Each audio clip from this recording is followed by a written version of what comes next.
ഹരേ കൃഷ്ണ. തിരുപ്പാവൈ പാസുരം. പാസുരം 27.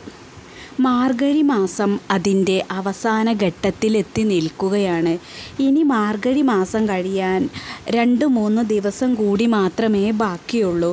ആണ്ടാളമ്മയും സഖിമാരും ആ സന്തോഷത്തിലാണ്.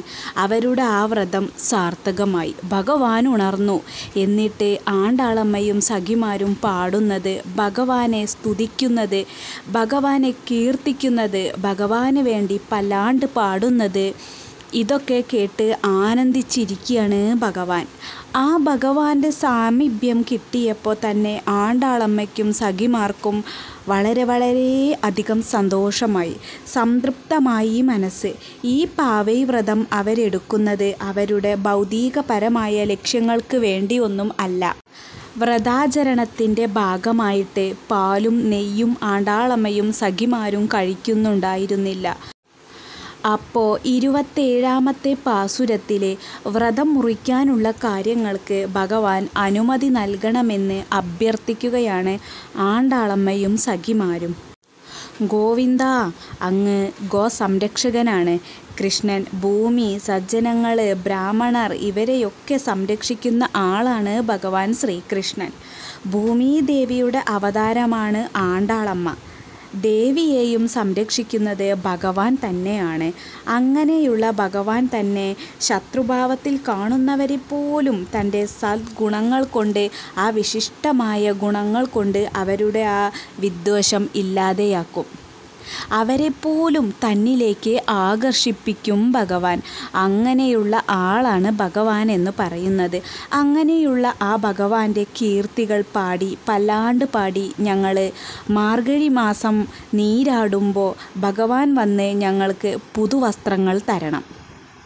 ആ വസ്ത്രങ്ങളൊക്കെ ഇട്ട് കൈവളകളും തോൾവളകളും അണിഞ്ഞ് ചെവിപ്പൂവും തോടയും ഒക്കെ ഇട്ടിട്ട് കാലിലണിയുന്ന നല്ല പാദസരമൊക്കെ ഇട്ടിട്ട് കിലുക്കി അങ്ങനെ എല്ലാ ആടയാഭരണങ്ങളും അണിഞ്ഞ് നല്ല സുന്ദരീ മണികളായിട്ട് ഞങ്ങൾ വന്നിരിക്കുമ്പോൾ, ഭഗവാന്റെ അടുത്ത് വന്നിരിക്കുമ്പോൾ ഭഗവാന്റെ പ്രസാദമായിട്ടുള്ള ആ പാൽച്ചോറ്, അത് നെയ്യും കൂടെ കൂട്ടിയിട്ട് ഞങ്ങൾക്ക് തരണം.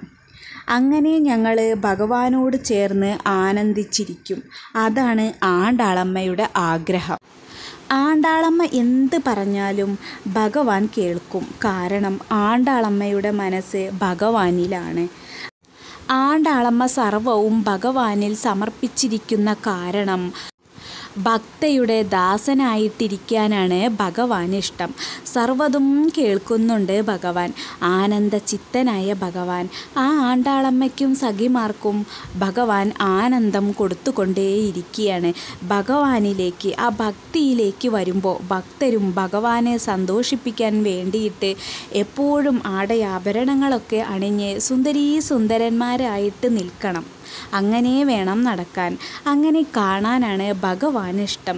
ഭഗവാന്റെ ചെല്ലപ്പേരൊക്കെ വിളിക്കും. ഭഗവാനെ പെട്ടെന്നാണ് ആണ്ടാളമ്മയ്ക്കും സഖിമാർക്കും ആരെയാണ് തങ്ങൾ ഇങ്ങനെയൊക്കെ വിളിച്ചത് എന്നുള്ള ആ ഒരു തിരിച്ചറിവ് വരുന്നത്. സകല ദേവീദേവന്മാരും കുമ്പിട്ട് സാക്ഷാത്കാരം നമിക്കുന്ന ആ ഭഗവാനെ, ആ അഖിലാണ്ട കോടി ബ്രഹ്മാണ്ടനാഥനായ ഭഗവാൻ ശ്രീകൃഷ്ണനെയാണോ? എന്തൊരു പൊട്ടത്തികളാണ് ഞങ്ങൾ! ഇങ്ങനെ അറിവില്ലാത്ത പൈതങ്ങളാണ് ഞങ്ങൾ എന്തെങ്കിലും തെറ്റായിട്ട് ഭഗവാനെ വിളിച്ചിട്ടുണ്ടെങ്കിൽ, ഭഗവാനോട് എന്തെങ്കിലും തെറ്റായിട്ട് പറഞ്ഞിട്ടുണ്ടെങ്കിൽ ക്ഷമിക്കണേ കണ്ണാ എന്ന് പറഞ്ഞ്, ഭഗവാനെക്കുറിച്ച് പറഞ്ഞതിൽ തെറ്റുണ്ടെങ്കിൽ, എന്തെങ്കിലും തെറ്റുണ്ടെങ്കിൽ അത് ക്ഷമിക്കണേ കണ്ണാ എന്ന് പറഞ്ഞുകൊണ്ടാണ് ഈ 27ാമത്തെ പാസുരം ആണ്ടാളമ്മ അവസാനിപ്പിക്കുന്നത്. ഹരേ കൃഷ്ണ.